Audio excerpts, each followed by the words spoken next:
വയനാട് ദുരന്തത്തിൽ ദുരിതബാധിതർക്ക് നൽകിയതിനേക്കാൾ തുക ചെലവഴിച്ചത് വോളണ്ടിയേഴ്സിന് വേണ്ടിയിട്ടാണെന്ന ആക്ഷേപം. ഇതുമായിട്ട് ബന്ധപ്പെട്ട ഭീമൻ ചെലവ് കണക്ക് സർക്കാർ പുറത്തുവിട്ടിട്ടുണ്ട്. ഒരു മൃതദേഹം സംസ്കരിക്കാൻ 75,000 രൂപ. ഇത്തരത്തിൽ 359 മൃതദേഹങ്ങൾ സംസ്കരിക്കാൻ മൊത്തം 2,76,00,000 രൂപ. ദുരിതാശ്വാസ ക്യാമ്പിലുള്ളവരുടെ വസ്ത്രങ്ങൾക്ക് വേണ്ടി 11 കോടി രൂപ ചെലവായെന്നാണ് സർക്കാർ കണക്കുകൾ സൂചിപ്പിക്കുന്നത്. പക്ഷേ ദുരിതബാധിതർക്ക് ആവശ്യമായിട്ടുള്ള വസ്ത്രങ്ങൾ നാടിന്റെ വിവിധ ഭാഗങ്ങളിൽ നിന്നും ശേഖരിച്ചു കൊടുക്കുകയായിരുന്നു. ആവശ്യത്തിലേറെ വസ്ത്രങ്ങൾ ലഭിച്ചെന്ന് നേരത്തെ തന്നെ മുഖ്യമന്ത്രി അടക്കം പറഞ്ഞിരുന്നു. വോളണ്ടിയർമാരുടെ വണ്ടി ചെലവിനും ഭക്ഷണത്തിനും വേണ്ടി 14 കോടി രൂപ. ഇവരുടെ ഗതാഗതത്തിന് വേണ്ടി മാത്രം 4 കോടി രൂപ. വോളണ്ടിയേഴ്സിന് യൂസർ കിറ്റ് നൽകിയ വകയിൽ ആകെ 2,98,00,000 രൂപ ചെലവായി. ബെയിലി പാലത്തിന് നിർമ്മാണത്തിന് വേണ്ടി 1 കോടി രൂപ.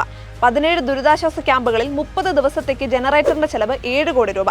ഇന്ത്യൻ എയർഫോഴ്സിന് എയർലിഫ്റ്റിംഗ് ഹെലികോപ്റ്ററിനായി 17 കോടി രൂപ. ദുരിതബാധിതരെ ഒഴിപ്പിക്കാൻ വണ്ടികൾ ഉപയോഗിച്ച വകയിൽ 12 കോടി.